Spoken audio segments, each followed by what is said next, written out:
सुबह का सपना। कहानी, रचनाकार हैं कमलेश्वर जी। बात असल में यूं हुई, उन दिनों शहर में प्रदर्शनी चल रही थी। जाने की कभी तबीयत न हुई। आखिर एक दिन मेरे मित्र मुझे घर से पकड़कर ले गए। शायद आखिरी दिन था उसका। चला गया, पर ऐसे जमघटों में अब मन नहीं जमता। वही चिर पहचाने चेहरे, वही मस्ती और दिखावटी लापरवाही जो नुमाइश में घूमते वक्त लोगों पर आ जाती है। उसे खूब देख चुका हूं, देखते देखते अभ्यस्त हो गया हूं। सब कुछ साधारण हो गया है। इस नुमाइशी जिंदगी में कोई उतार चढ़ाव नहीं दिखता।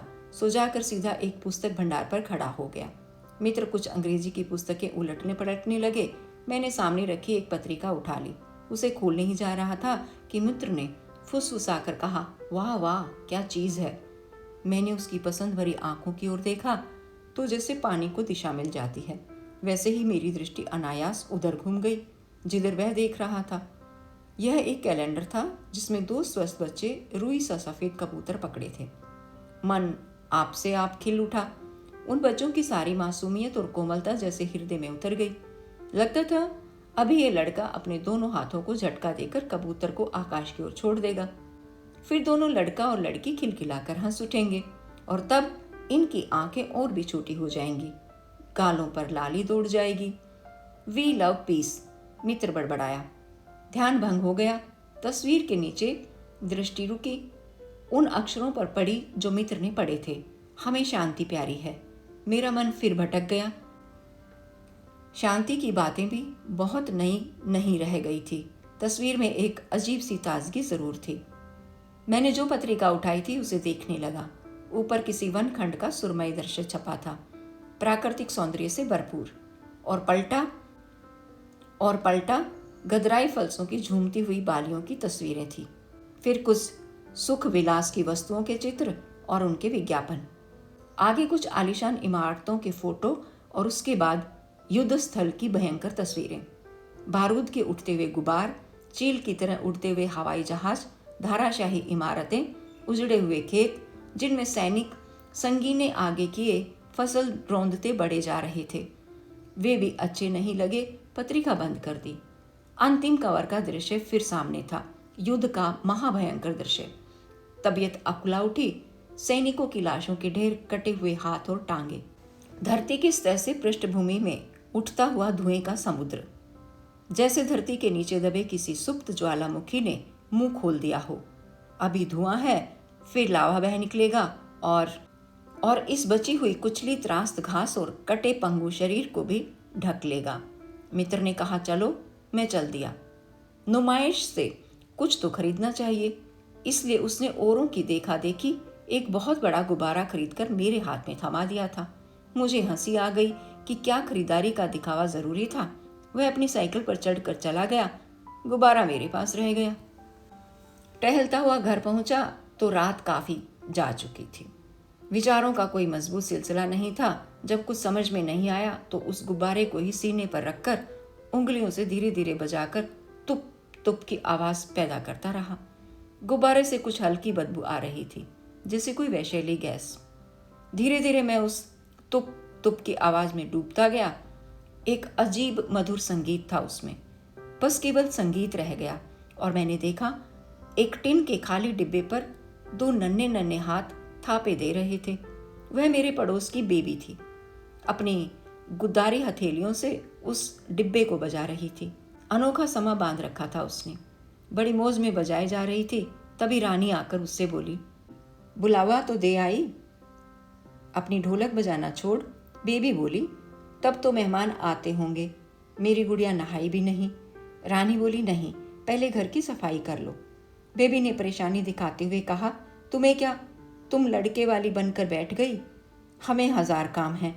लड़की का ब्याह है, घर की सफाई, दावत, सभी तो अकेले करना है। और इतना कहकर चप्पल वाले दफ्ती के डिब्बे से गुड़िया की साड़ी निकालने लगी। एक रेशमी कतरन दिखाते हुए बोली, ये गुड़िया की बनारसी साड़ी है, सितारेदार। मैंने तो गुड्डे के कपड़े दिल्ली से मंगवाए हैं, रानी ने शान दिखाते हुए कहा। बहुत कुछ, बेबी डिंग सुनकर बड़बड़ाई। राधा अम्मा की गठरी में से चुराए हैं, हमने देखा था। और बेबी ने रानी की तरफ मुंह बिचका दिया।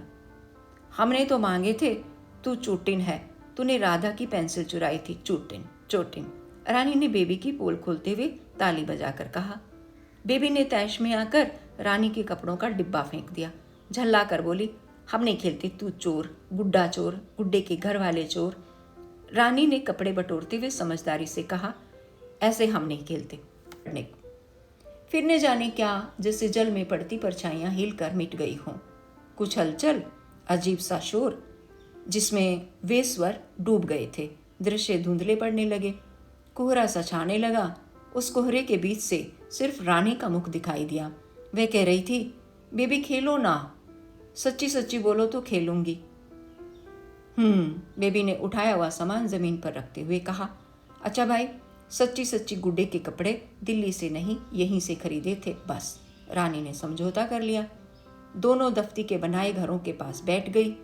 एक दूसरे के सहारे खड़े थे दोनों के घर। बस दोनों की सीमाएं नीम की सीख रखकर अलग कर दी गई थी। रानी के घर की चौखट से लगा गुड्डा खड़ा था और बेबी की गुड़िया शर्म के मारे घर के भीतर बैठी थी। दियलियों का बना तराजू एक ओर रखा था और पालकी मकान के पीछे पड़ी थी। रानी के घर के सामने टिन की मोटर बारात के लिए तैयार थी। बहू, जरा खाना देख लेती, बेबी खुद बोली और स्वयं ही जवाब भी दे दिया। अच्छा भाई, आई फुर्सत मिले तब तो एक काम हो। फिर रानी के घर सब तैयारी देख कर बोली, रानी धीरे धीरे करो भाई, तुम तो जल्दी मचाए हो। अरे अभी बारात चल थोड़े ही रही है, रानी ने कहा। हमने नहाया तक नहीं, चलो नहा ले, बेबी ने कहा और थोड़ा खिसक कर बैठ गई। दोनों नहाने लगी। सिर पर हाथ ले जाकर गुदगुदी सी वहां मुड़ी और कलाई मुड़ते ही मुट्ठी से पानी गिर गया। शू शू की आवाज और दोनों हाथ पैर रगड़ने लगी। नहाना खत्म हुआ तो कपड़े बदले। पैर तक दोनों हाथ गए, फिर कमर पर आकर हवा में गांठ लगाए। कंधे पर इधर उधर हाथ चलाकर दुपट्टा डाला और दोनों तैयार हो गई। अब रानी का गुड्डा तैयार था, बेबी की गुड़िया भी तैयार थी, पर बेबी खाना बनाने में लगी थी। मिट्टी की पूरी, कचौरी, लड्डू और बर्फी। रानी के घर बैंड बज उठा। रानी मुंह में कागज की तुर्री लगाए आवाज करती जा रही थी, बीच बीच में झूमती हुई बोलती, कुड़म कुड़म की झमैया झमैया। और बेबी भी अपने घर बैठी मुस्कुरा मुस्कुरा कर दूल्हे के घर के बाजों की आवाज पर मटकती जा रही थी। पर बाजों की आवाज एकदम तेज हो गई, गड़गड़ाहट में बदल गई। घोर गर्जन, विषैली सी महक उड़ने लगी और धुएं के गहरे बादल चारों तरफ उभरने लगे। हवाई जहाजों की गन्नाहट और भगदड़ का मिला जुला शोर, दूर खड़ी फसलों को रौंद कर बढ़ते हुए खूंखार सिपाहियों के दस्ते, वर्दीधारी मारी बूट और बंदूकों में लगी संगीनें। क्षण भर में वे सारे सिपाही अपनी लाल लाल आंखें चमकाते, नथुने फड़काते एकाकार हो गए। वह सिर्फ एक सैनिक था, दैत्य की तरह जमीन पर टैंकों की तरह बड़े बड़े पैर गड़ाए आसमान तक की ऊंचाइयों में खड़ा था। उसकी आंखों में ज्वालामुखी थे, नथुनों से विषैले धुएं के गुब्बार निकल रहे थे। फिर वह चला गया और आगे बढ़ते बढ़ते उसका आकार छोटा होता गया। वह सादा सा आदमी रह गया। अरे ये तो जैकब साहब का लड़का था। वह कमर पर हाथ रखे बहुत तेज नजरों से इधर उधर पेड़ की शाखाओं को देख रहा था। जिधर किसी पक्षी के उड़ने की सरसराहट सुनाई पड़ती, उधर ही उसकी नजर घूम जाती। इस पेड़ से उस पेड़ पर, जैसे कोई पक्षी खो गया हो। आखिर उसकी दृष्टि कोठी के रोशनदान और कार्निस की मेड़ के बीच बैठे एक जंगली कबूतर पर पड़ी। बहुत तेज नजरों से उसने उसे देखा। रानी और बेबी भी सकपकाई सी उसे देख रही थी। उसने अपनी चौड़ी पेटी को थोड़ा कमर पर कसा और कोठी के भीतर चला गया। रानी ने एक संदेह भरी दृष्टि बेबी की ओर डाली। बेबी ने जैसे सब कुछ समझते हुए चुपचाप खामोश नजरों से उत्तर दे दिया।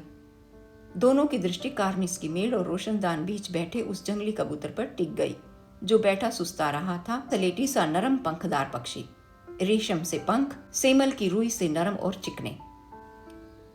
बेबी और रानी असमंजस भरी दृष्टि से ताकती रही। वह कबूतर आंखें बंद कर लेता तो ज्वार के दाने की तरह सफेदी चमक उठती। दोनों ने उधर ताका जिधर कोठी में वह आदमी घुसा था। वहां कोई नहीं था।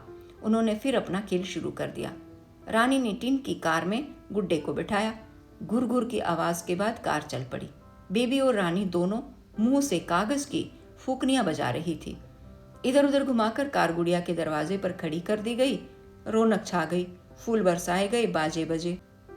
आखिर निशा को कार से उतारकर लकड़ी के दरवाजे पर बिछी दिया सलाई की खाट पर बिठा दिया गया। क्षण भर में भांवरे पड़ी, ढोलक बजी। रानी ने जल्दी मचाई, बोली भाई जल्दी करो नहीं तो गाड़ी छूट जाएगी। बेबी बनारसी साड़ी तय कर रही थी, पालकी बाहर आ गई। रानी ने उस पर रेशमी ओढ़नी डाल दी। काफी फुर्ती से तैयारी हो रही थी। दूल्हा बाहर दिया सलाई के पलंग पर दीवार से टेक लगाए खड़ा था। तभी उधर बूटों की आवाज हुई। आहट सुनकर रानी सतर्क हो गई। उन्होंने कबूतर की तरफ देखा। रानी बोली, ढेला मार दो। हाँ हाँ मार दो जल्दी से, बेबी ने खड़े होते हुए फुर्ती से कहा, बहुत जल्दी जल्दी। और रानी ने अपनी बाह पीछे करके एक ढेला कबूतर की तरफ फेंका। जैकब साहब का लड़का निशाना लगा रहा था। वह कंकड़ रोशनदान की लकड़ी पर भट से लगा। कबूतर ने गर्दन घुमाई और हल्की सरसराहट के साथ उड़ चला। रानी और बेबी कूदती हुई तालियां बजा बजा कर शोर मचा रही थी। कितना अच्छा हुआ, हो। उनकी तालियों में अजीब सा संगीत था। उनके थिरकते पैरों में अनोखी लय थी। इधर जैकब साहब का लड़का आगन्य नेत्रों से इनको ताक रहा था। गुस्से से उसकी आंखों में आग सी दहक उठी, नथुने फूल उठे। उसने जलती आंखों से दोनों को देखा। वे हंस रही थी, शोर मचा रही थी, तालियां पीटे जा रही थी।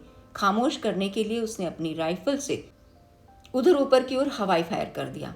रानी और बेबी सहमी।